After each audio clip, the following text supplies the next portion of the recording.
Уважаема публика, госпожи и господа, скъпи гости и приятели на Българския културен институт Будапеща, добър вечер и добре дошли на поредното събитие от културния ни календар през тази есен. Tisztelt közönségünk, drága barátaink, milyen tisztelt hölgyek és urak! Örömmel köszöntöm Önöket a mai esti soros rendezvényünkön. Изключително удоволствие предизвиква у мен фактът, че за месец и половина успяваме за втори път в тази зала да правим премиера на издание на унгарски язик на популярен български автор. Számomra rendkívüli élmény és öröm, hogy itt másfél hónap leforgás alatt már második élő bolgár szerző magyar nyelvi könyvét mutathatjuk be. След срещата ни с Михаил Вешим и унгарското издание на неговия роман "Английския съсед" в края на септември, сега ни предстои нова среща с емблематично име в съвременната българска литература. Szeptember végén Mihály Vesin, ismert bolgár szakíró szerző, Angol szomszéd című kötetének bemutatása után most megint egy kortárs, jeles bolgár kortárs szerzőt mutathatunk be Önöknek. Ето, че днес наш гост е популярният български поет, едно от значимите имена в съвременната българска поезия, Йордан Евтимов. За мен е удоволствие да го приветствам от ваше и от свое име. С добре дошъл при нас. Ma este örömmel köszöntöm neves és népszerű bolgár költőt, Jordan Eftimovot. За удоволствието от протичането на тази литературна вечер ще разчитаме на други трима наши обичани гости. Георг Сонди, популярният българист, преводач и човек, който е превел на унгарски язик десетки хиляди страници българска качествена стойностна литература. Ebben a mai esti rendezvényben több jeles személyiséget is üdvözölhetünk. Ők is hozzájárulnak majd a irodalmi sikeréhez. Elsőként említem itt Szondi György urat, a kiváló műfordítót, a több ezer oldalnyi mű átültetőjét. Доктор Тошо Дончев, стоящия до мен господин Дончев, не се нуждае от представяне, писател, преводач, значимо име сред тукашната българска общност. Rólam van szó, Tошо Doncsev író, költő, illetve műfordító, sok irodalmi est résztvevője. Вярвам, че ролята му тази вечер далеч няма да бъде само като преводач, предвид познанството му с поета Йордан Евтимов. Bízom benne, hogy jelen esetben estünkön nem csak mint fordító, tolmács fog szerepelni, figyelembe véve azt, hogy közel ismerőse Jordan Eftimovnak. И сред нас е също и авторът на послеслова в стихосбирката на Йордан Евтимов, известният унгарски писател Ласло Мартел. За мен е удоволствие да го приветствам. Öröm, hogy körünkben üdvözölhetjük a jeles magyar írót, költőt, Márton Lászlót, aki a kötet bemutatásában segítségünkre lesz ma este. Специална благодарност за присъствието и на негово превъзходителство господин посланник Полендаков, за това, че за пореден път уважава наши събития. Számomra különös öröm és megtiszteltetés, hogy üdvözölhetjük Hristo Polendákov főexcellenciáját, a bolgár köztársaság rendkívül és meghatalmazott nagykövetét.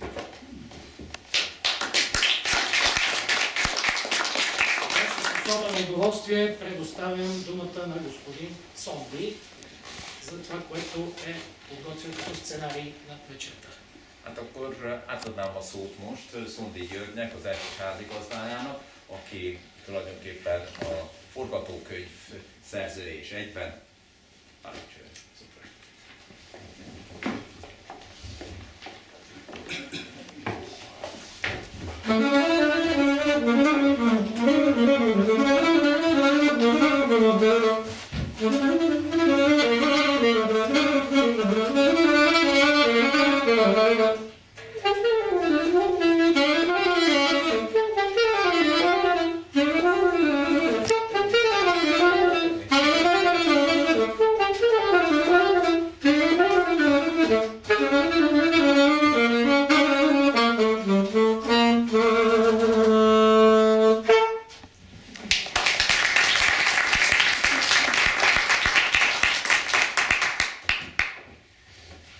Vázsony János, jó estét kívánok! A János Vázsony Dobalecse. Ez egy bolgár kulturális intézetben itt állni nagyon számomra, azon kívül, hogy megszokott, kedves, szeretett alkalom és hely. Bolgarskog kulturellt institut, så som tycker av običan i Wien. De ugyanakkor veszélyes is, mert látják a cipőmet, és én nem szeretek. Sehol máshogy nem látják a cipőmet, de itt most eddig nem hívtam fel a figyelmet, szemlélgetni fogják. Ilyen értelmű.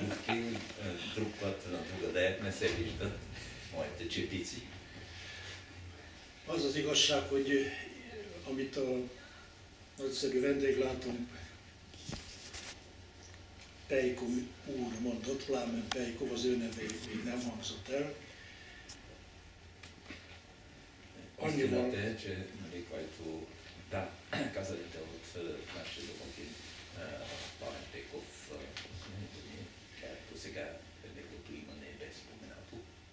Annyiban toltató meg, hogy valóban bolgarista vagyok, a közönség nagy része ilyen értelemben is ismer, de jelen pillanatban ezen minőségemet is aláhúzva, én a könyv kiadója vagyok. Tehát ezért jelenlétem nem mint bolgarista, hanem mint könyvkiadó.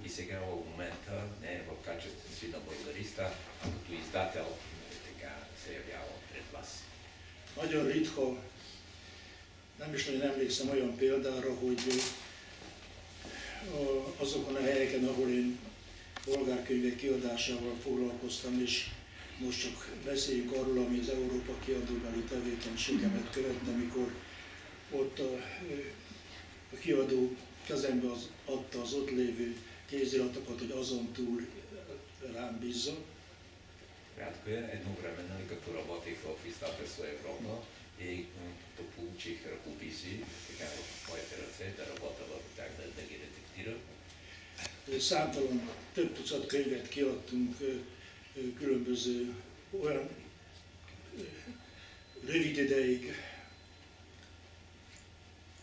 dolgoztam bizonyos kiadóknál és ott, majd pedig a Napkút kiadónál és a Cédus Művészeti Alapítványnál a bolgárról magyarra fordított könyvek óriási többsége itt jelent meg, a Napkútnál és a Cédusnál. Работих и в други издателства, но така като в издателство Цедруш, Тегър и Напкут, това са книгите от български език, от български автори, от дузината или большинството са публикувани там, в тези издателства. De úgy emlékszem, ez az első eset, hogy nem én fedeztem fel a könyvet, amit kiadunk.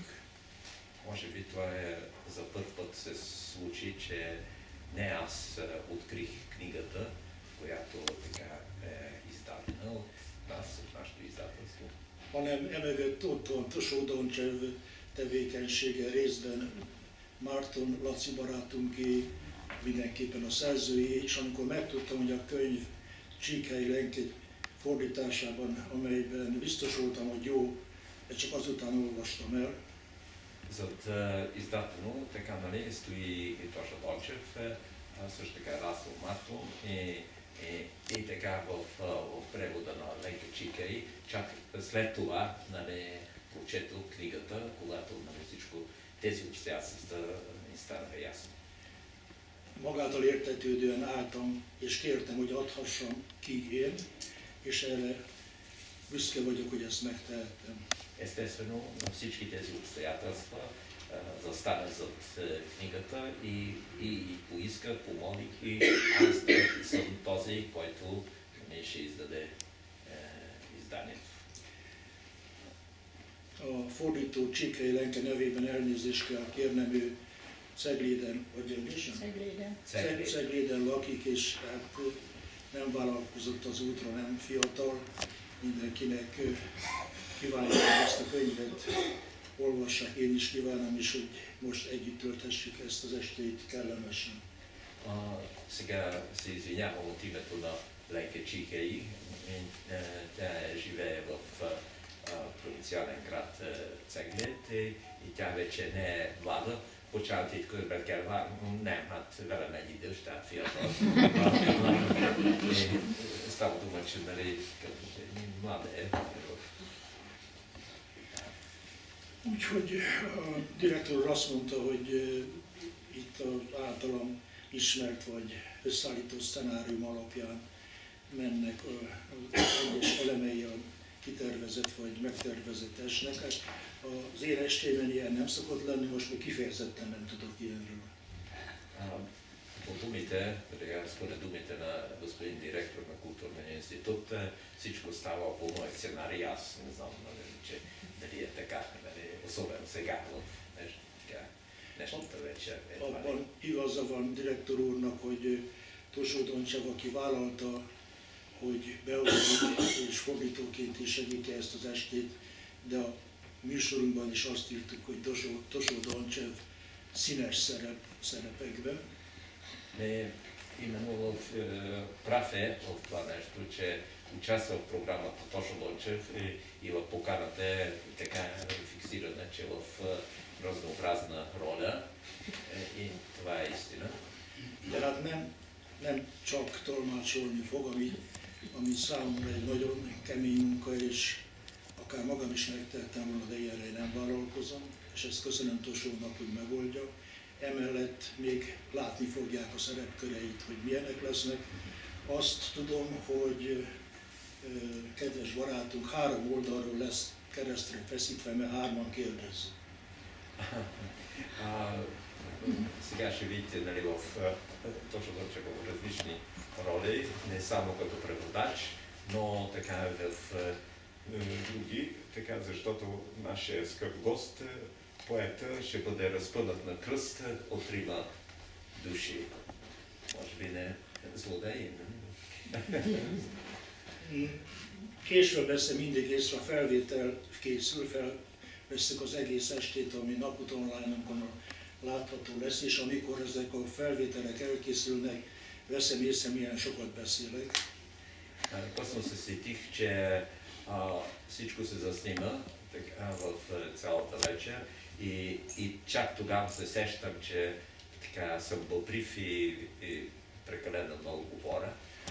Úgyhogy átadom a szót, gondolom először Márton Laci barátunknak, aki... Добре, чакай. Значи сега има думата, предавам думата.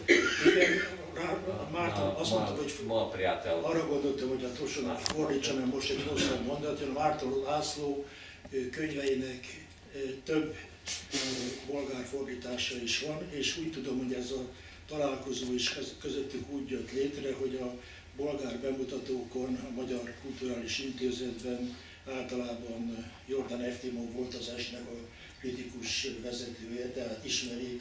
Nem tegnap óta ismerjük egymást? Hát ez Само това, нали, като разсъдение, обяснение, че стари връзки свързват двамата поети-писатели, защото в литературните вечери в Културния институт в София, Унгарския културен институт, книгите, изданията на László bяха представени от József. És ezért nagyon örülök, hogy elvállalta a nagyon tartalmas, utószónál nagyobb értékű, az általános utószavakat tartalomban és értékelésben, elemzésben felülmúló sok-sok oldalra tetézte meg ezt a könyvet. Изключителна радост за мен, че Ласло от Мартун пое ангажимент да напише послесловно. Това е като много надминава рамките на такъв жанр, а има така в дълбочина анализира поезията на József Neftit. És a hosszú bevezetés után nem ígérem, hogy nem fogok még kotyogni közben, de szokatlanul. След дълъг увод не ви обещавам, че няма така да трънкам и така е в процеса на literatúrната вечер. De hogy a kedves barátunknak az íhlete még erősebb legyen, és ebben a felesége is segíts, és szokatlanul korán szeretném ezt a virágszál a feleségének átadni, és nem tudok lejönni. Да, и сега нали, да вдъхновя моят приятел и поет, така да поднеса тази роза на неговата възлюбена съпруга. И сега нали, помолим, защото не мога така да следва от сцената. Толкова. Ennyi? Úgyhogy szólaljál meg, légy szíves. Most jön zene valamint, és én is pihenjek egy kicsit. Legyen szíves, kedves igazgató úr, ahogy mondtam, a mozgó a est összeállítása. Annyit tudunk, hogy a barátunk azt kérte, ne legyen színész felolvasó, hanem mi olvasunk a verseiből. Да, става дума, че нали, казваме и на директора, тази вечер няма артист, професионален артист да чете, така да декламира стихотворение на нашия български приятел, а нали, те ще четат така от... Ако разрешите да кажа, аз самия предпочитам това. Първо, защото поне в България актьорите много патетизират, много патетично изпълняват. Това не е най-добре за тази поезия. И второ, защото когато няколко души прочетат стихотворения, така да се каже, става ясно, че сме общност, че сме приятели, а не някой, така да се каже, много специален майстор на изпълнението. Valóban meg akarom magyarázni, az én sóhajom volt az, hogy ne színész adjon elő a kötetből, mert a bolgár rossz példa miatt tartottam attól, a művészek, színészek patetikus módon jelentik meg a verseket. Ezek a költemények meg messze vannak a pátosztól, ezért sokkal jobb az, hogyha irodalombarátok, értők olvasnak fel a kötetből. És először igazgató.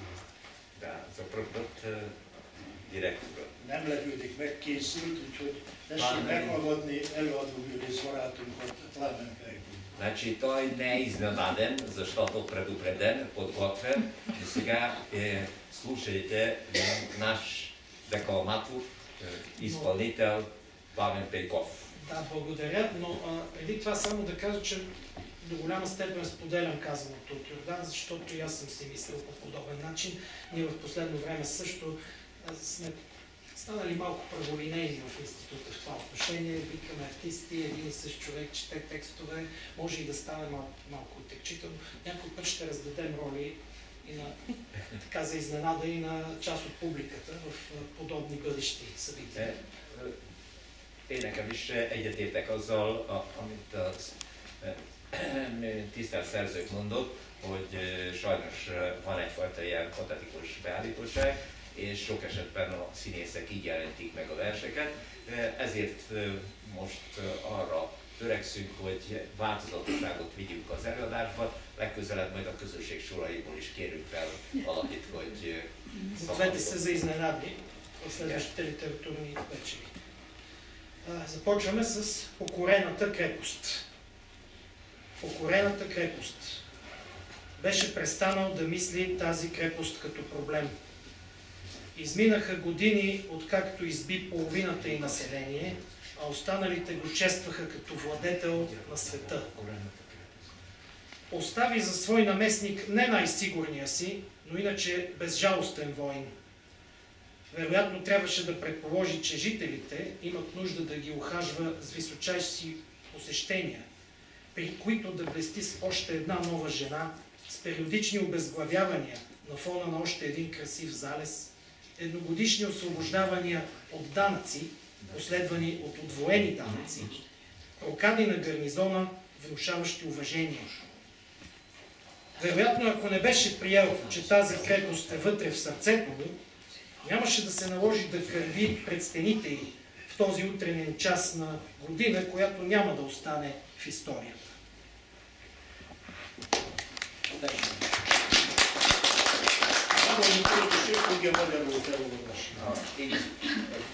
Kapásból nem akartam a költőjét lefordítani, már a Csikhely Lenke fordításában hallják.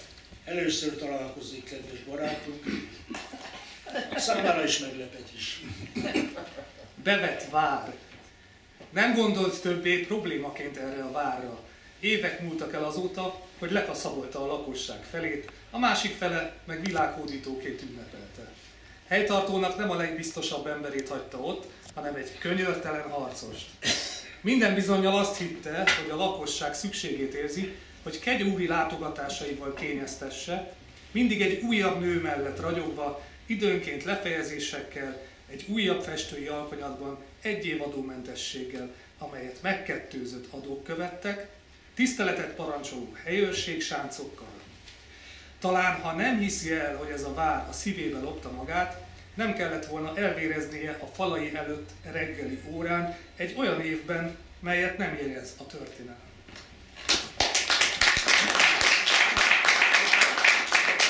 Vázsonyi János.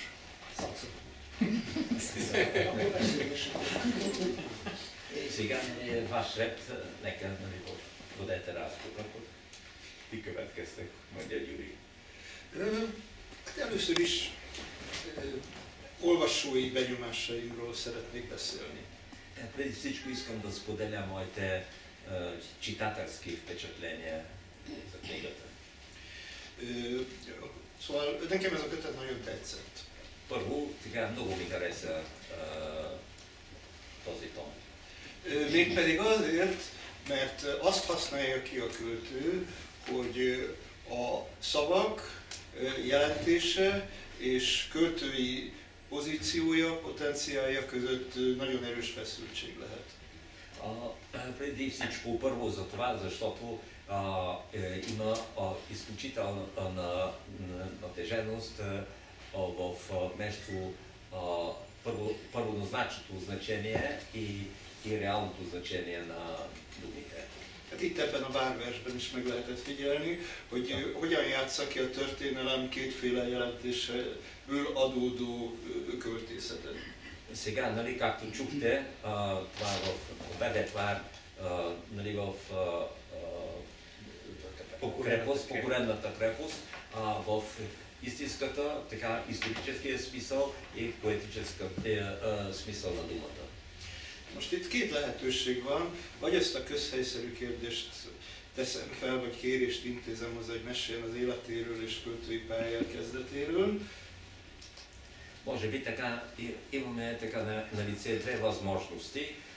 Или така, нали, да помоля автора, поета, той да разкаже така за живота си и за творческия си път. Или... És erről már még fogunk is, de én most inkább a nehezebbik utat választanám. Или по-скоро аз бих избрал по-тежкия път. Van-e kedved arról beszélni, hogy jön egy vers ötlete, és hogyan lesz az ötletből aztán kész vers? Имаш ли намерение и щах така да говориш как се ражда, как идва идеята и нали, за едно стихотворение и след това в крайна сметка как създаваш самото стихотворение? Én például azt tudom, hogy egy regény ötletből hogy lesz regény, vagy egy dráma ötletből hogy lesz dráma, de vers ötletem soha nem volt. Аз, нали, пример, мога така, нали, от една идея, хрумване, как се ражда роман или драма, но така никога не съм имал такава идея за чатък, как да се създаде стихотворение. Viszont vannak költő barátaim, és tőlük ezt meg szoktam kérdezni. Но имам си приятели, поети и от тях, така, нали, и на тях задавам такъв въпрос. Ez volt az első kérdés. Това ми е първият въпрос. De nem tudom, meddig vagyunk itt, szóval. Jó, ezt kérdeztem, hogy mennyi idő van. Mi határozzuk meg? Да. Зададох въпроса, Kérdezzük meg все пак, нали, igazgató urat, колко hogy време mennyi разполагаме, нали, в... Nem, все пак, a колко sorra въпроса. nehéz, úgyhogy időnként arra gondolok, hogy besegítek, De nyugodtan, nem. de hát megsírja a Innentől közönség, nem. úgyhogy Nem baj. Hagyj szenvedjenek ők is, nem? Да, то. Добре, много благодаря на всички ви, че сте с нас тази вечер. Наистина, това е много искрено чувство. Вълнувам се, защото това е първата моя преведена книга изобщо. На 52 години съм, но до този момент не се е случило да имам преведена книга. Не го казвам с някакво огромно съжаление и мъка. По-скоро с радост, защото един от любимите ми български поети, Биньо Иванов, на когото съм посветил едно от стихотворенията вътре в тази книга, то се казва "Какво не успях да кажа на Биньо Иванов", първата му преведена книга беше на унгарски. И то на доста по-голяма възраст от тази, на която съм аз в момента. Nem könnyű erre a kérdésre válaszolni, annál is inkább, mert megoszthatom önökkel azt az érzést, hogy ha már 52 éves vagyok, de ez az első olyan kötetem, amelyet idegen nyelvre fordítottak le. És nem minthogyha nem élet az életen nélkül, de mégiscsak egy példát mondhatnék, hogy Binió Ivanov költő barátom, aki Szentelek itt szerepel a kötetben is, ő sokkal idősebb, de őnek is az első külföldi idegen nyelvre fordított kötete magyarul jelent meg. Но на въпроса за това как се раждат стихотворенията, не е тайна, че мнозина пишем литература, защото самите ние сме чели литература, четем литература, но разбира се в наши дни огромно влияние ни оказват и другите изкуства, киното, например. Така че всъщност тези стихотворения са отговор към предизвикателство, мисловно и емоционално, което съм получил от другите писатели и поети. Ha mégiscsak az első feltett kérdésre válaszolnék, hogy miért és mi késztet arra, mi váltja ki belőlem, hogy verset írjak, hát akik mi költők vagyunk, ők irodalmat olvasunk, költészetet olvasunk, és ennek ránk gyakorolt hatása van, de a mai világban nem csak a könyvek világa vesz körül minket, hanem a film, színház, zene, ezek mind egyfajta ihletgerjesztő impulzusok. Но все пак, в същината, коя е причината да се напише едно стихотворение? De hát mégis a lényeg az, hogy mi váltja ki azt, hogy miért is írok egy költeményt. При мен никога не е въпрос на болка, която, така се каже, да искам да отолея и отеша с текст. Számomra ez nem fájdalomból fakad, születik, hogy azt szeretném megosztani és ezt kifejezni. А радост от това, че съществуват загадки в живота ни. Hanem inkább öröm, hogy talányok vannak az életünkben.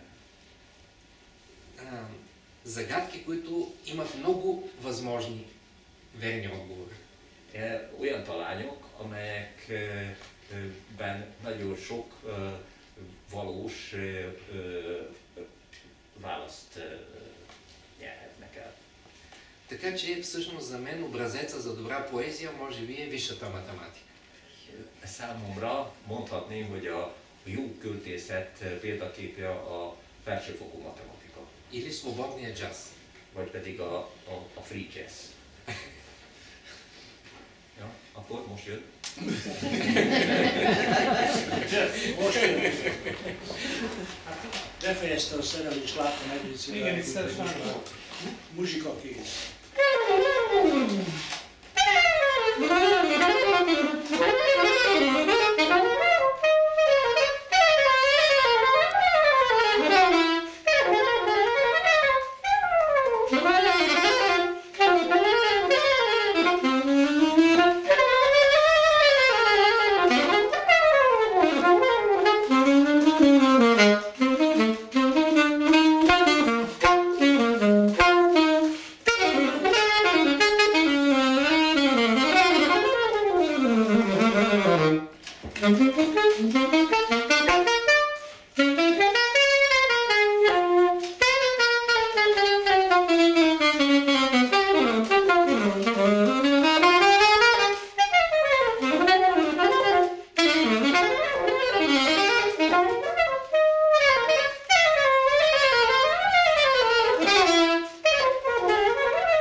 Hívtam meg, és szerintem oldja az estet, és a Dozsót is egy kicsit mentesíti, és köszönjük szépen, még többször is fog játszani meg. Janusz Vážení не бил включен в програмата, в поканата, така нали, така като приятна изненада и облегчава и работата на Дозсо.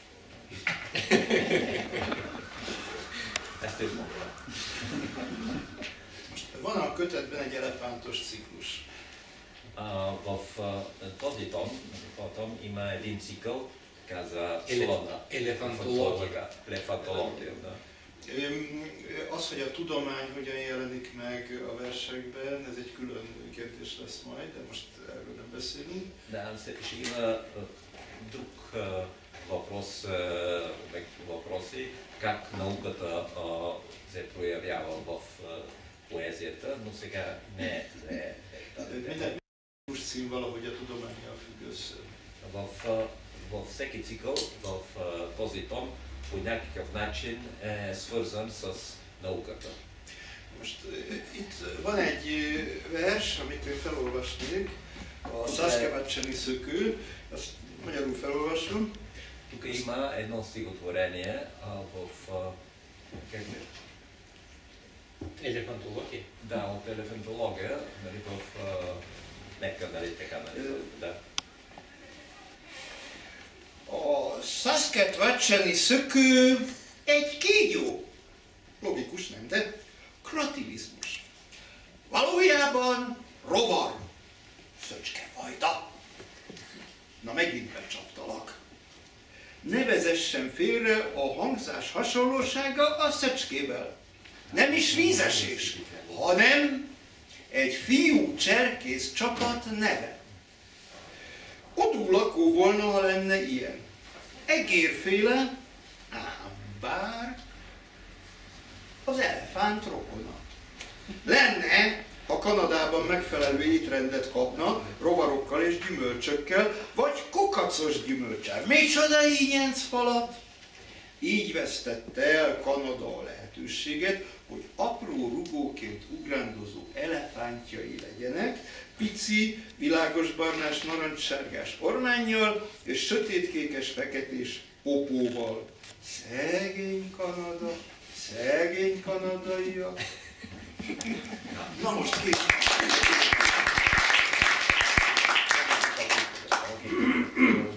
Csak majd bolgár Csak persze. Ne felejtsék el, hogy a Magyar Szövet csíkhelyileg élet összevétel. Fordítóként tudom, hogy hangsúlyozni kell a fordító nevét, csíkhelyileg. És a bolgár szerző az meg a Jordán Ефтим. Може би все пак да помоля точно да помогне пак с превода само на нещо предварително. В класическата гимназия в София, в която учих, и по това време, преди 35 години. Това беше единственото училище в София, в България, в което се учеше латински и старогръцки. Играехме една такава игра малко на брой хора, но много я обичахме. Да преведем от българския превод на старогръцки поет, да преведем стихотворението на немски, а след това някой от немски да го преведе отново на старогръцки. И разбира се, при всички тези преводи се получаваха съвсем различни стихотворения, всяко едно от които беше хубаво по различен начин. Annak idején még boldogult ifjúkoromban, 35 évvel ezelőtt egyetlen olyan gimnázium volt Szófiában, mely klasszikus nyelvetet latinul és ógörögül tanultunk, és hát olyanokat játszottunk, hogy görög, illetve latin szerzőket lefordítottuk németről vissza, és ezekből születtek olyan versek, amelyek önmagukba véve igen élvezetes költeményekként hangzottak, annak ellenére, hogy az eredetire nem hasonlítottak. Bolgár. Saskatchewanския скукливец. Saskatchewanския скукливец е змия. Логично е, нали? Кратилизъм. Всъщност е насекомо. Вид скакалец. Пак излъгах. Не се подвеждайте от звуковата прилика с скакалец. Не е и водопад, нито име на бойскаутска група. Земеровка би било, ако го имаше. На вид мишка, но роднина на слона. Би било, ако в Канада им предлагаха подходящото меню от насекоми и плодове. Или от плодове с насекоми. Вкусотия. Така Канада е изгубила възможността да има малки подскачащи, като на пружинки слончета, чието хоборче е светло кафяво до оранжево, а дупето тъмно-синьо до черно. Богата Канада. Бедните канадци.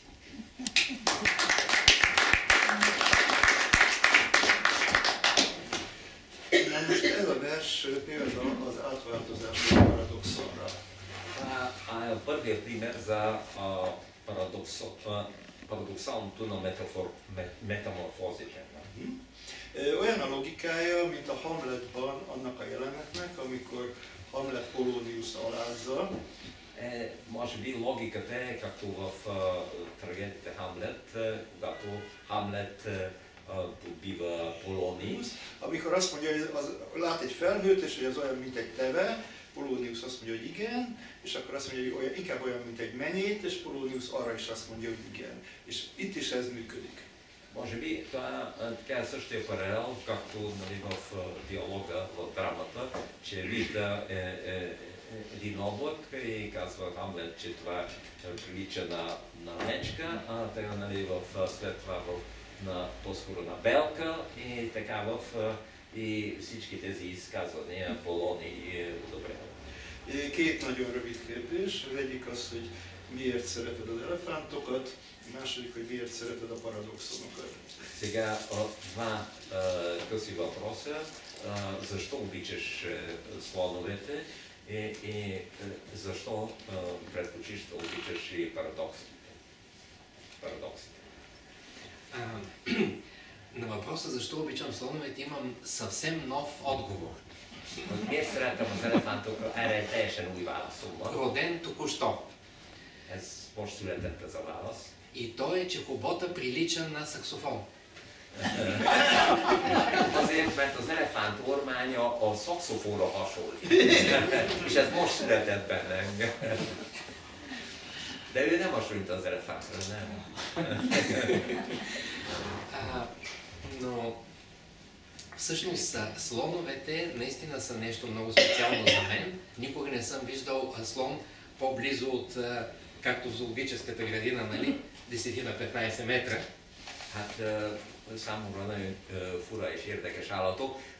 Soha nem láttam közelebbről egy elefántot, mint ahogy általában az állatkertben 10-15 méterre lehet megközelíteni. Но винаги чета и гледам филми, документални, игрални, също чета произведения, в които става дума за слоновете и смятам, че наистина това животно е пример за това, че ние можем да живеем с невероятното до нас.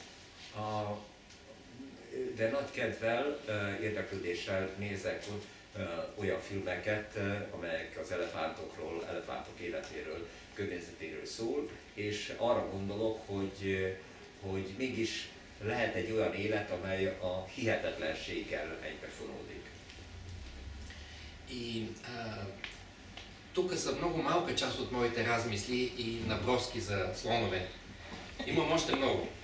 Itt nagyon kevés, tulajdonképpen változatok az elefántról, sokkal több gondolatom és vázlatom van róluk. Но е наистина невероятно, че това животно, което превъзхожда всички на сушата, е склонно да се подчини на човека, а може би не се подчинява, а има свой таен план. Lehet, hogy ugye itt van egy olyan élőlény, olyan állat, amely termetében, erejében minden más állatot fölülmúl, és mégis alárendeli magát az embernek. De lehet, hogy valami titkos terve van. Но наистина възможността да има специална наука само за слоновете ме занимава много.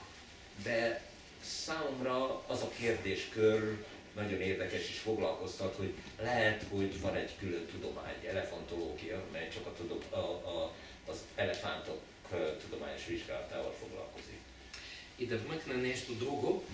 В друга моя книга, не в тази, имам един текст, който призовава, когато дойде коронавирусната epidémia.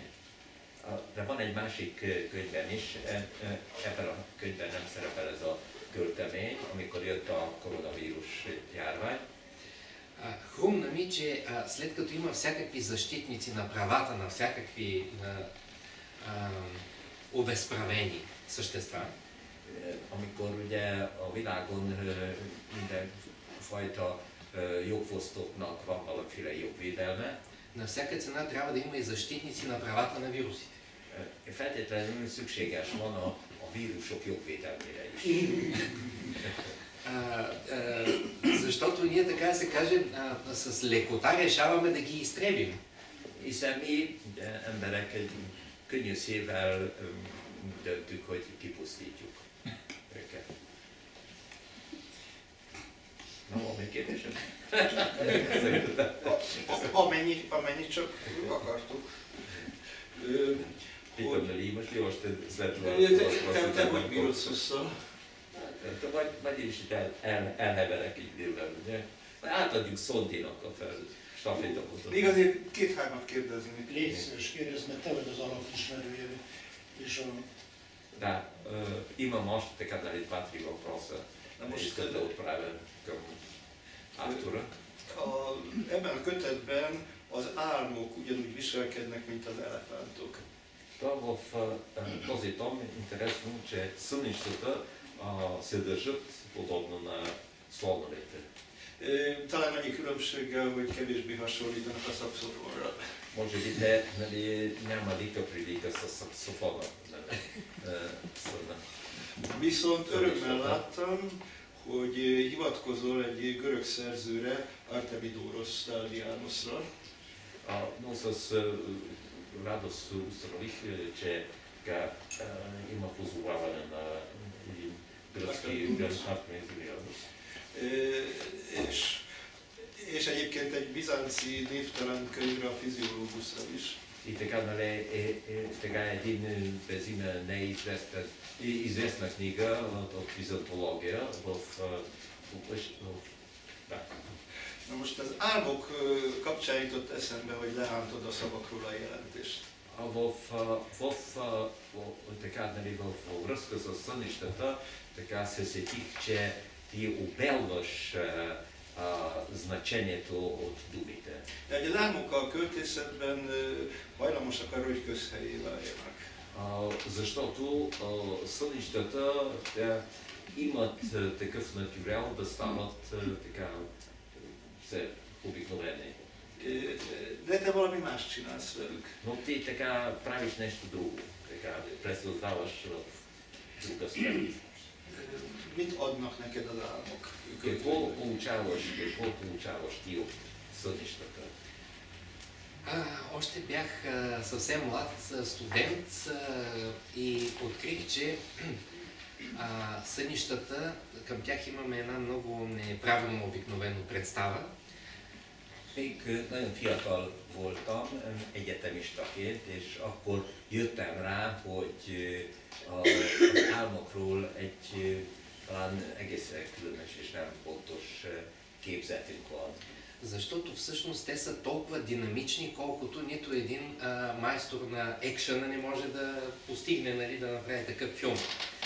Mert annyira az álmaink annyira dinamikusak, annyira akciódusak, ugye actionök, de egyetlen filmrendező sem képes arra, hogy ilyen gyors akciókat készítsen.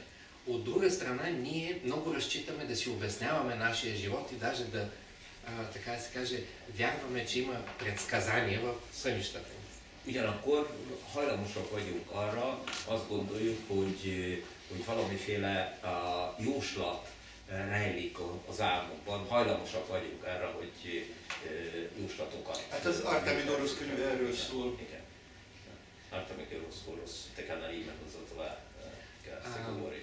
И искам да разкажа един сън, който не е включен тук, но който е, според мен, няма да се очудите като го чуете. Има много пишещи хора, сънуват подобни неща. Szeretnék egy álmomról vagy álomról beszélni, ez nincs ebben a kötetben, de rájönnek arra, hogy nagyon sok szerző foglalkozik ilyen típusú álmokkal. Сънувах, че пред мен е най-доброто мое стихотворение, което просто ми се явява наготово изписано. Azt álmodtam, hogy megjelent előttem a legjobb verszem költeményem, amely kész veretes formában. Даже изникна пред мен, както в началото на филма Междузвездни войни, разказа за това какво се е случило в една далечна галактика. Igen, ez még a Világok háborúja című filmben, hogy mint egy távoli galaxisban mi is történt. Там просто в началото се появяват няколко изречения, които летят във въздуха. Ugye abban a filmben ugye néhány mondat megjelenik, és mint az űrben, a levegőjékben repülnek ezek a mondatok. Но в следващия момент всичките букви се превърнаха в някакви пчели и се разлетяха във всички посоки. És aztán a következő pillanatban mind azok a betűk, amelyek ott látható voltak a levegőben, kis méhecskékké alakultak és szétrepültek. Казвам го, защото много хора сънуват, че как трябва да изглежда техния разказ или стихотворение и не си го спомнят след това. Igen, mert nagyon sok szerző álmodja azt, hogy milyennek kellene lenni a költeményének, elbeszélésnek, és aztán felébredve nem emlékszik erre. Истината е, че никога не можем, това е просто една алегория за това, че ние никога няма да достигнем до завършения текст. Ez tulajdonképpen egyfajta allegória, és arra utal, hogy soha nem tudunk elérni a tökéletesen befejezett szöveghez. Най-важната черта на живота, която го определя според мен, е тайната, че няма да знаем точно какво ще се случи. Azt hiszem, hogy talán a legfontosabb parancsolat az életnek a titok, hogy soha nem fogunk eljutni. Най-красивото нещо в един сценарий е, че никога не се изпълнява. Talán egy forgatókönyvben az a legjobb, ami nem valósul meg. Sohasem jön létre. Макар че когато отиваме на среща любовна и си представяме какво ще стане, а то не става както го мислим, обикновено сме разочаровани. Hát mondjuk, hogyha elmegyünk egy randira, egy szerelmi találkozóra, és úgy elképzeljük, hogy mi is fog történni, és amikor nem az történik, akkor csalódtak vagyunk. Но може би, за да се разбере тази част с сънищата, да помоля някой за стихотворението Вулкан Не знам дали самия László. Igen, talán, hogy mi is történik az álom, arra kérném, hogy talán Lászlót, hogy olvassa fel a Vulkán című verset. Igen, mi van.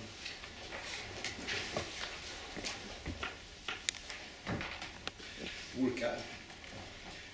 A kozmikus álmok a legviccesebbek. Ma például a délutáni álmomból kivételesen elszúnyókáltam. Délután 5 körül egy atoll mellett ébredtem, amelyen egy álnok működő vulkán volt. És mintha Bruno Bozzetto valamelyik filmecskében lennénk, maga adta értésemre, hogy a szerelem láváját okádja, a vulkán nyílásában azonnal felismertem a csókra nyíló, csücsörítő vörös ajkakat. Succuba vulkán. Már a régi görögök is vitatkoztak a délutáni álmokon. Egyesek úgy vélték, hogy nem csak hogy elmesélni, de álmodni sem szabad őket. Ez pedig csak úgy lehetséges, ha reggel nem kelünk fel túl korán, és nem fogunk bele azonnal a kimerítő munkába, így aztán nincs szükség arra, hogy délutáni alvással hozzuk helyre magunkat. Artemidoros álomfejtésében, első könyv 7. fejezet, a nappali és éjszakai álom előrejelző funkciói semmiben sem különböznek egymástól. De Démokritosz szerint a nappalira ügyet sem kell vetni a képek instabilitása miatt. Meg aztán szerinte a nappali álom vagy a rossz nevelés eredménye, mert nappal csak a lusta ember alszik, vagy valamilyen testi vagy lelki betegségé. Természetesen kizárólag Arisztotelészre szabad támaszkodnunk. Szerinte, ha az álmot valami Isten küldi, akkor profétai, vagyis más szóval értelmezést kíván. Ilyen álmot csak a bölcsek látnak, mégpedig nem éjjel, hanem nappal. Következésképp. Nem abban van a nehézség, hogy megértsük egy álom jelentését, hanem hogy melyikünk olyan bölcs, hogy rábízhatnánk magunkat a látomásainak.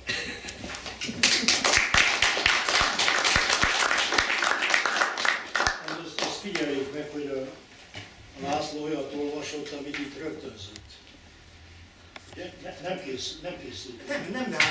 De úgy olvasta, mint aki olyan átéléssel, meg időnként a könyvet félretette és mondta a szöveget, mint hogyha megtanulta volna. Hát annyira benne van ebben a világban. És nála jobban szerintem magyarul senki nem tudná tolmácsolni. Hát hívjuk fel az igazgató figyelmét, hogy alkalmazza. Ja, može i drug put така, нали, да кажем, господин Пламтейков, не можете нали, като артист, дали изпълнител, на актьор такава. Взем го предвид това. На софийската премиера на романа Трудна дипломация на господин Мартон беше поканен един изключителен актьор софийски, Валентин Ганев, който прочете прекрасно отказ. И след това отказ беше прочетен от самия автор. И ние, които се възхитихме на актьора, защото той наистина е много добър, след това просто се поклонихме на прочита на автора. Великолепно. Amikor a László könyvemutó nehéz diplomácia, ez volt a Követjárás nehézsége. A követjárás nehézsége, tehát ez volt a reti címe. Szófiai Magyar Intézetben volt egy bemutató, és egy jeles bolgár színész hívtuk meg, hogy adjon elő belőle részletet, de utána, amikor maga a szerző olvasta, mindannyian elképettünk a nagyszerű művészi előadásmódján. Hát ez a saját műve volt, de most az övé tolmácsolja Blick. Да, това, нали, естествено това бе, нали, не било така, нали, в неговото стихотворение или така, нали, в отказ, а сега е от Прима Виста рецитира твоето стихотворение. Браво. Most, ha már így a szerzőségnél járunk, става дума за авторство. Akkor van egy olyan vers a kötetben, aminek az a cím, hogy az első interpretáció joga. Сега, между другото, има едно такова стихотворение, правото на първата интерпретация, amely a irodalmi alkotás értelmezését, interpretációját összefüggésbe hozza egy feudális szokással. Nevezetesen az első éjszaka jogával. Да. Това е в...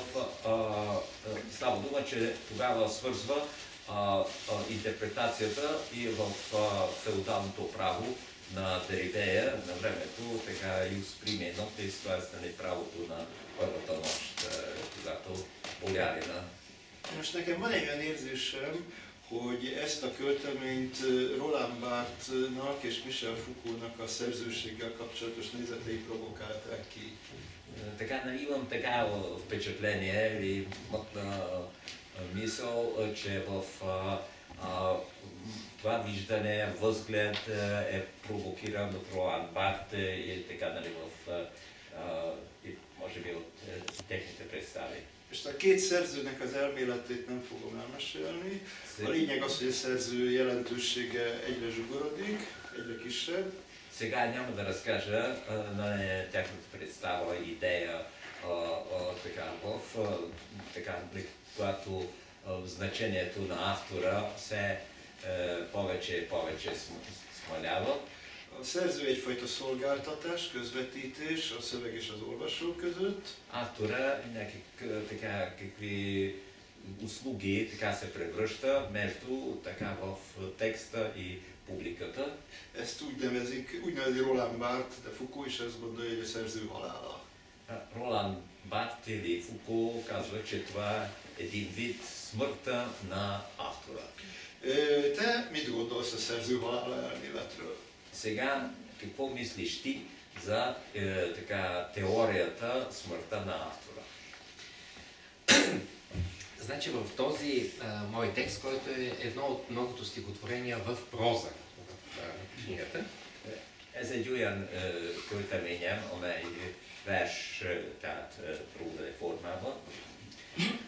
В началото коментирам тази ситуация с правото на първа нощ, която обикновено как се схваща. Понеже феодала или болярина, както се изрази господин Дончев, е имал това право да спи с всяка една девица в първата брачна нощ, след като тя току-що се е омъжила. Itt a szerző és szerzőséget egy olyan fajta párhuzamba állítom, amiről már itt szó esett a középkori joggal, a Jus prime noctis, amikor a feudális, a földes úrnak joga volt a frissen házasságot kötött mennyasszonnyal együtt hálni, igen. На нас ни се струва, че така се каже, той винаги е изпитвал удоволствие от това право. А дали е било така? A mi elképzelésünkben talán ez úgy van, hogy a földes úr adott esetben az elhálásban mindig az élvezetet jelentett számára, de valóban így volt ez? От друга страна, в същия текст малко по-нататък, аз решавам да прехвърля тази ситуация върху kommentára na една tvorba.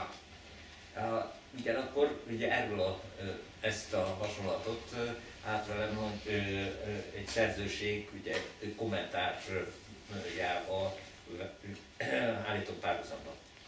Може би трябва така да се каже, не само да очакваме, че автора на едно стихотворение може да го обясни най-добре, но и да го задължаваме да го прави. Igen, lehet, hogy azt mondjuk, hogy annak a jelentését a szerző tudja legjobban, de sőt azt is mondjuk, talán vagy azt hiszük, hogy ez kötelessége is. И ако той откаже да обясни своето стихотворение, да го наказваме. És ha nem hajlandó a saját költeményét megmagyarázni, akkor megbüntetjük. Разбира се, това е шега изобщо напълно съм съгласен с казаното от Ласло Мартон, че това стихотворение е свързано с мислите на философии като Ролан Барт. Én egyetértek azzal, amit Márton László mondott, hogy igen, itt érintkezési pontok vannak Roland Barthes elméletével. Които казват просто, зарежете го този автор, той нещо е написал, но няма никаква власт над творбата си. Igen. Ugye azt mondják, hogy hagyjátok, ne foglalkozzatok ezzel a szerzővel, mert megírta, de utána semmi köze már hozzá. Но аз отивам малко по-нататък и искам да го държим отговорен все пак за това, което си е позволил да напише. Én pedig egy kicsit tovább lépek ennél, és azt mondom, hogy felelős azért a szerző, amit megírt. Тоест, автора на едно стихотворение не е някакъв собственик на смисъла. Tehát egy költemény alkotója, szerzője nem tulajdonosa a költeményének, изправен пред нашия читателски съд. Nem, hanem a mi olvasói bíróságunk elé van citálva. Játszál, mert én a megy az idő. Lehet, hogy a közönség is Jó, vár. közben kérdezem az igazgató urat is, és téged is, hogy mennyi tartalék van még az estben? Hát jóformán nincs. Saya pitam direktore publika cosa koliko trpljenja imate ošte. Нямате. Да са си тръгнали хората, стоят и слушат с интерес, значи има смисъл това, което се János, légy szíves. Akkor én az álmokhoz szeretnék kapcsolódni, egy Apollo himnuszt fognak hallani. Сега, нали, свързано с соничката, така един химн на Аполлон. Amit a Delfoi Kincsesház falán találtak, ez egy Apollóhoz intézett himnusz. Van egy himn, така, нали, Az egyik- Delfoy, tam. És az egyik legrégebbi zenei emlék, ami a töredékben ugyan fennmaradt. Може би това е една от най-старите музикални фрагменти. És hogy kicsit álomszerűbb legyen, összeraktam a kedvenc jazz standardemmel. И така, нали, малко така, нека да прилича така за сънища в мой стандартен джаз музика.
i poznavaš bolgarskата съвременна literatúra.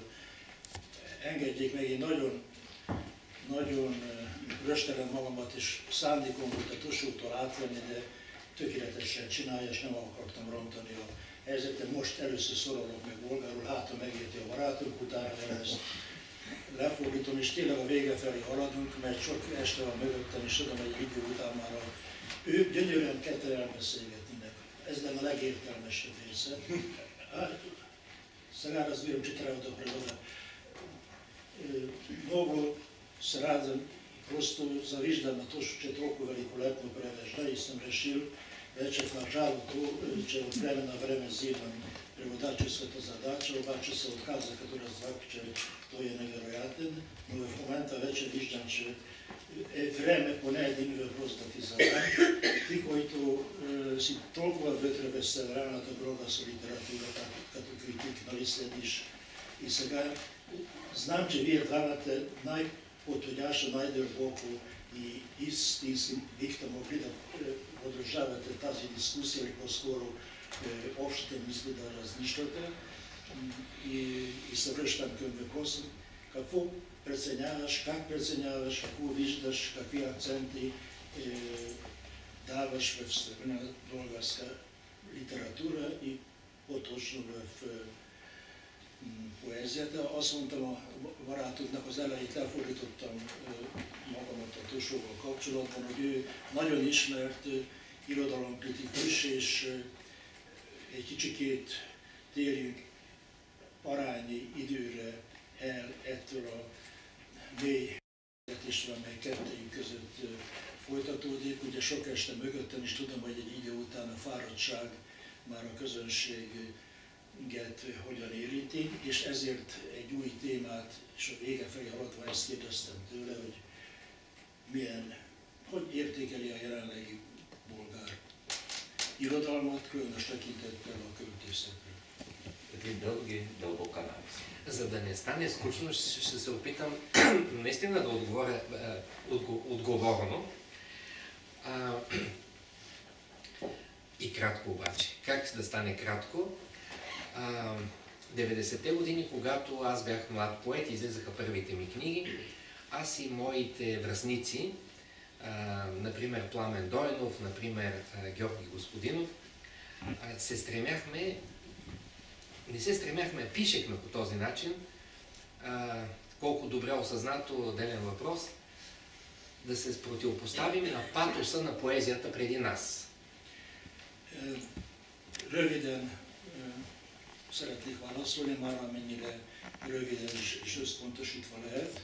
A 90-es években néhány barátommal, Plámen Dojnovval, akit itt ugye jól ismerünk, és a következő könyv tőle jelenik meg majd ismét magyarul, tehát egy újabb könyvbemutató, ezt én teszem hozzá, majd tőle lesz. Az добавить, Пламен Дойнов, когото тук препознавате, следващата книга, която ще излезе и ще бъде представя, точно от него ще бъде доводина. Например, Пламен се... Чакай сега още.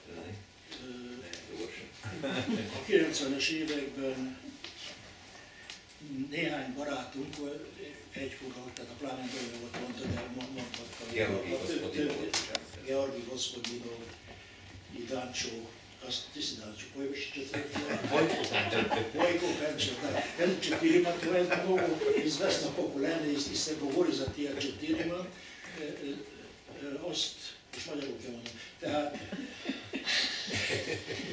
arra jutottak, hogy egy kicsit szembehelyezkednek az akkori bolgár költészeti vagy írásmód kánonnak.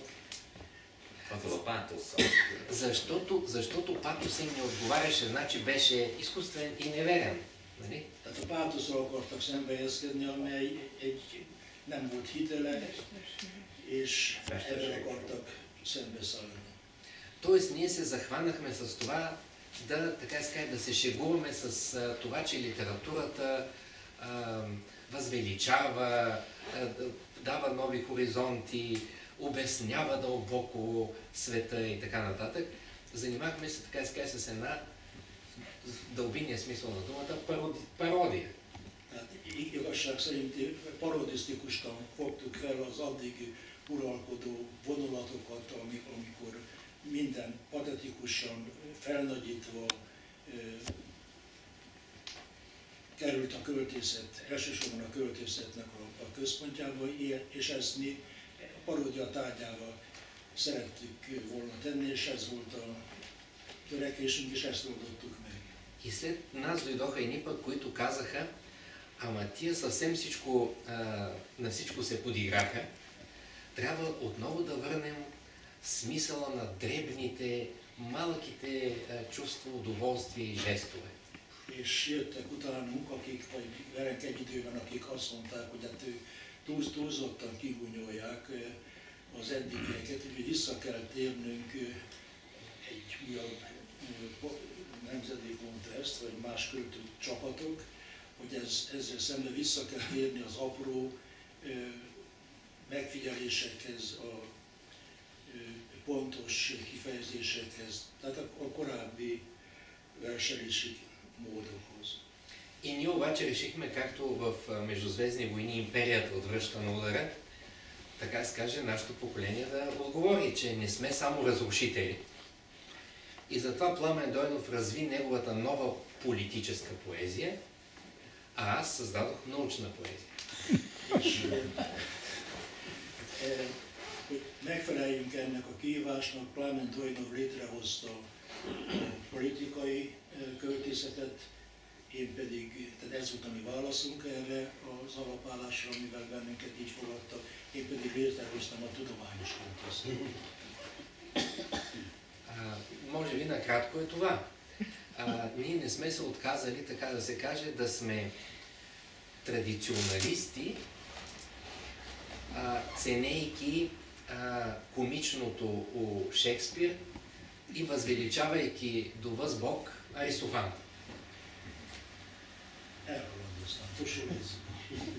Консерватори сме традиционалисти, защото ценим Аристофан. Tehát Arisztofanészt is nagyra értékeljük, és Shakespeare-t is, tehát mondhatni azt, hogy hagyományőrzők és vagyunk ebben a vonatkozásban.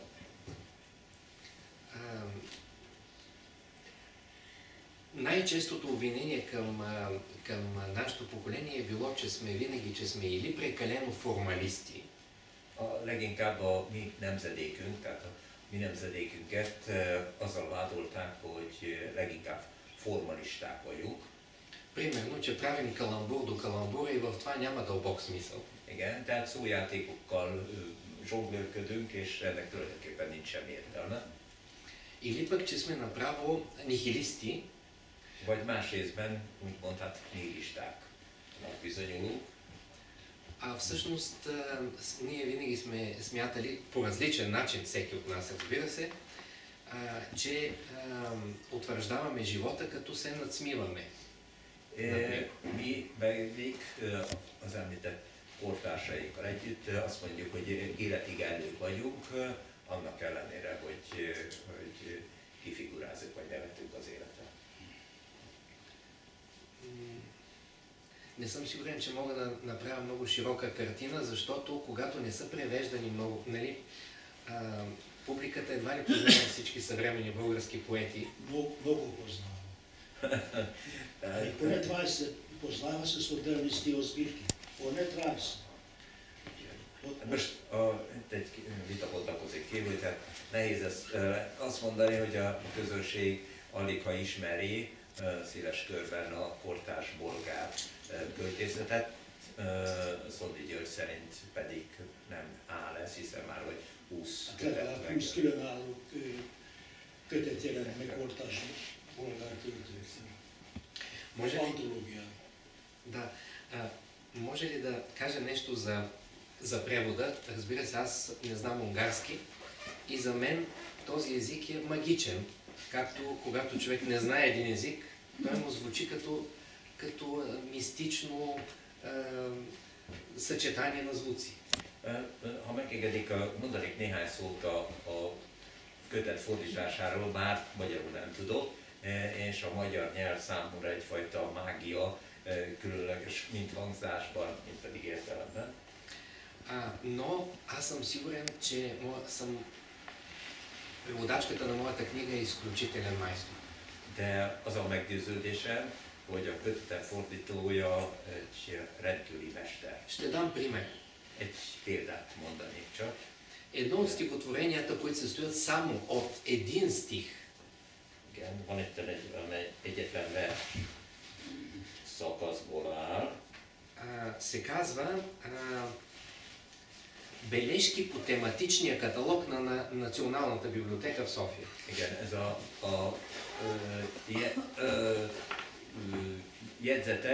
jegyzetek a Szófiai Nemzeti Könyvtár tematikus katalógusából. И то не е всъщност написано от мен стихотворение, а намерено стихотворение. Ezt nem én írtam, hanem találtam ezt a verset. Както в съвременното изкуство има един жанр, просто взимаш един предмет и го поставяш в рамка и казваш, че това е произведение на изкуството. Igen, mint ahogy a modern képzőművészetben is vannak ilyen példák, hogy fognak egy tárgyat és keretbe helyeznek, mintha ez maga lenne a mi alkotás. Аз просто видях на едно чекмедже в библиотеката.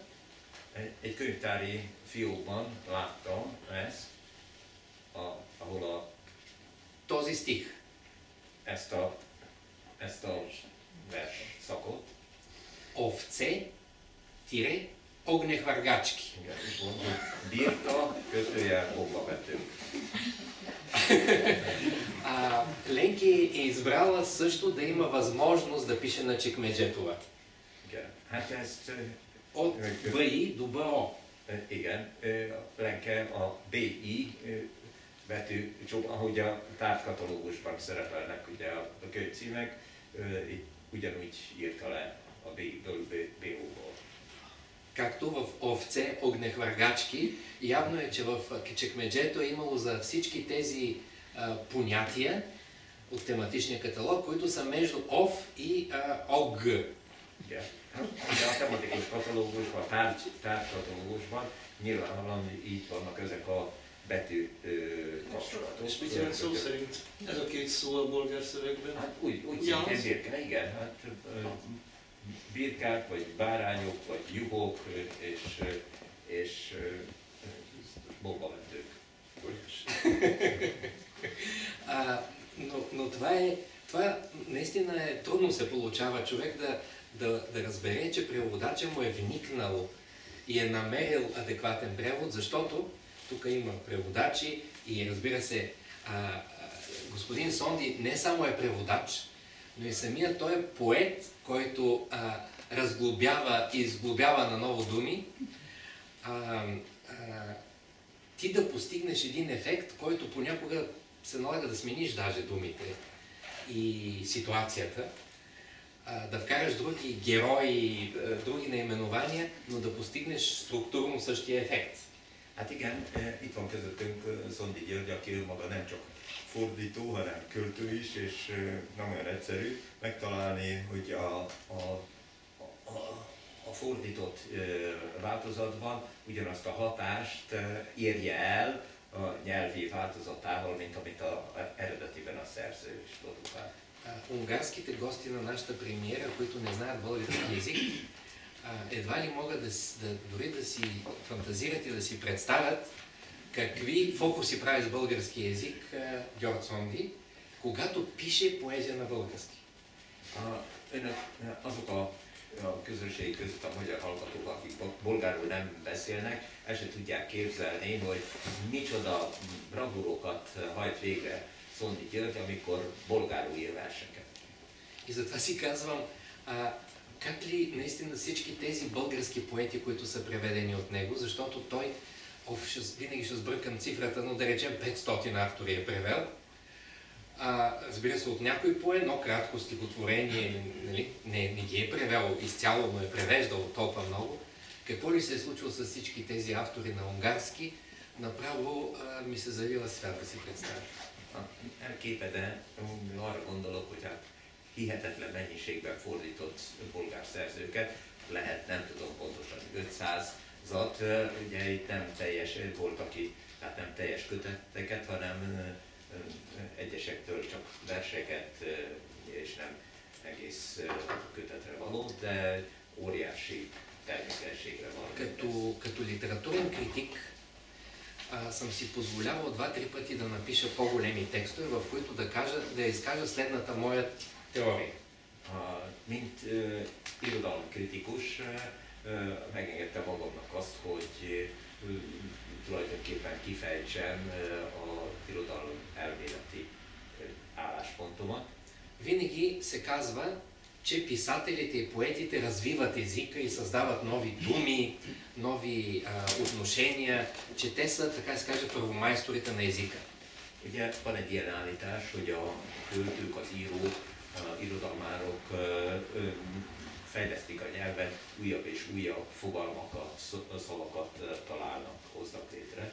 А всъщност това е не само лъжа, но това е изземване, така да се каже, на прерогативи, това е изместване на истинските творци.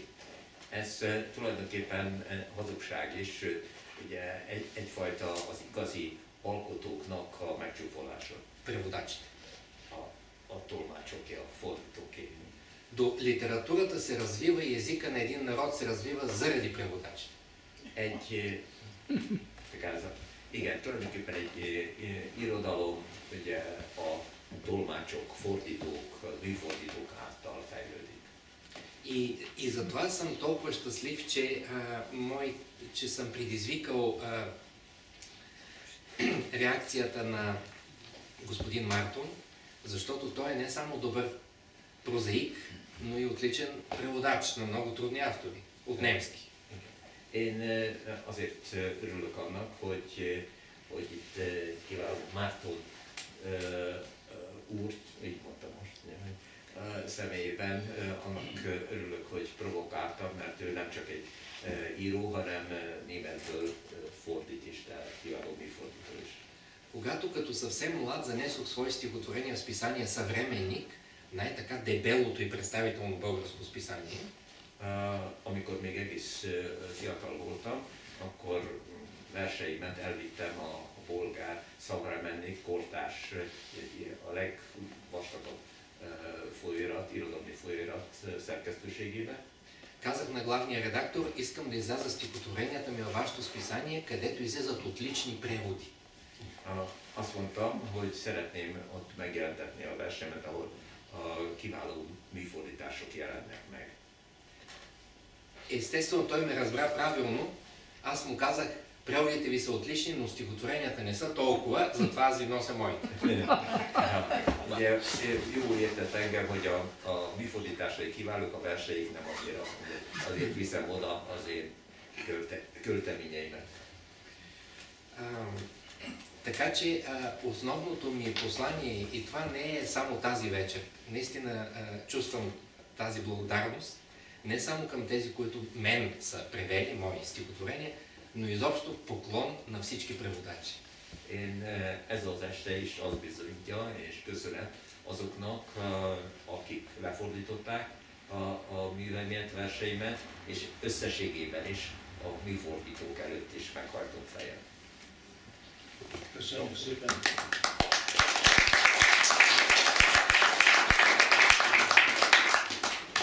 Befejezésszerűen lehet, ugye? Most emléket tudnak rájönni, de ez a igen. Szeretném elmondani, hogy ez a kötet, mutasd a bolgár, Bakasi Jakub, ez szinte megismétli a bolgárt, nem igazán ikertestvére, de ugyanaz a Dámján könyvtervező barátunk, hát Eftimovnak a barátja. Може би така нали като външност, типография един вид така дублира българското издание. Damján Damjánov tipográfa. Mindent tőle kaptunk, de tehát a belső elrendezés, a betűtípust is átvettük. Всичко това нали получихме от него, както и така буквите, така разпределението на текста. De tervezett a magyar kiadáshoz egy nagyon szellemes borítót, költő nevével. така виждате, дали на унгарското издание игра така в типография с авторското име. És amikor lehet, most pedig igencsak lehet, szeretném megköszönni azt a munkát, amit Szondi Bence, a fiam vitt véghez ennek a könyvnek ilyetén megjelentetéséről. Сега тук искам да изкажа сърдечна си благодарност на сина ми, Бенце Сонди, фактически в типографията, разпоредбата на книгата. Halmai Tamásnak, aki nagyszerű korrektori és jó javaslatokat használó munkát végzett. Извърши полезна работа. És meg kell köszönnöm a bolgár kisebbségi önkormányzatok mindenkori segítségét a bolgár szerzők magyarországi megjelentetésekor. Ennél a könyvnél is 4 kisebbségi bolgár önkormányzat anyagilag támogatta a kötetet. И също така трябва да сърдечно да благодаря на местните български малцинствени самоуправления и в дадения случай 4 самоуправления подкрепиха така издаването на книгата. A végén még János fog játszani, de az előbb is tapasztalották saját fülükkel azt a különbséget, hogy ha valaki a nyelvet tudja, de a tolmácsoláshoz nem ért, az milyen, ez voltam én, és ezért kérem, hogy a Tosót tessék megtapsolni, mert neki nem ez a szakmája.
Сядънка, малко хапки и няколко глътки вино, а пък автора така готов за подпишки.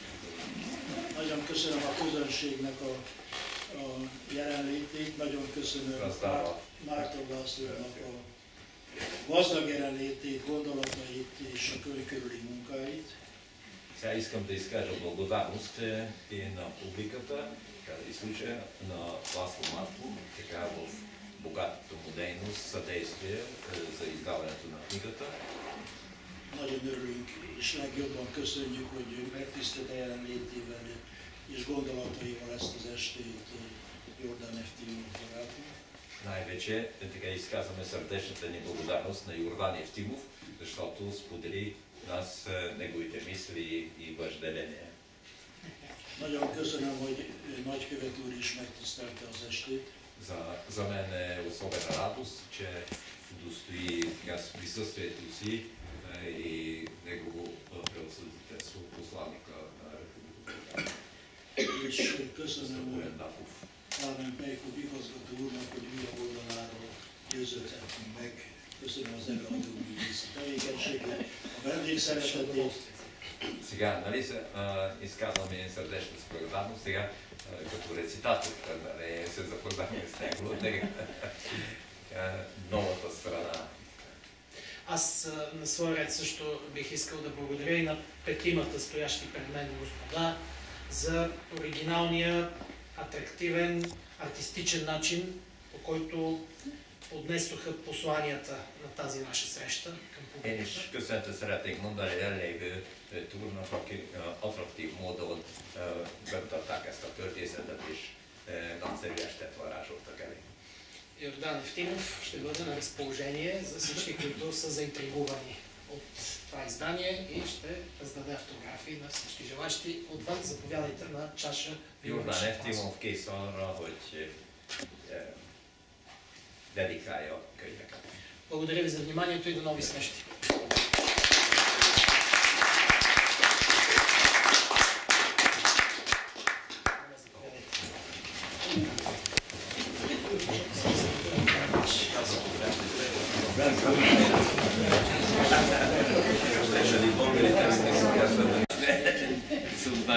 Да, те ни изненади са добре дошли.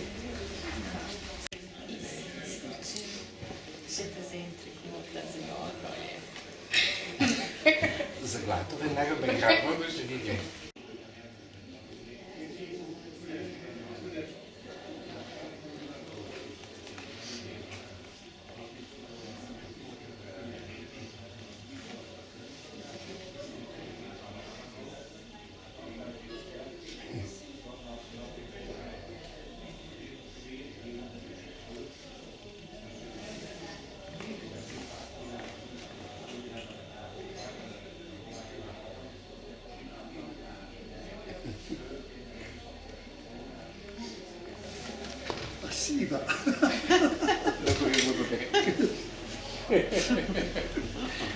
Feleségemnek, Móriát, Évának, Éva és a lányomnak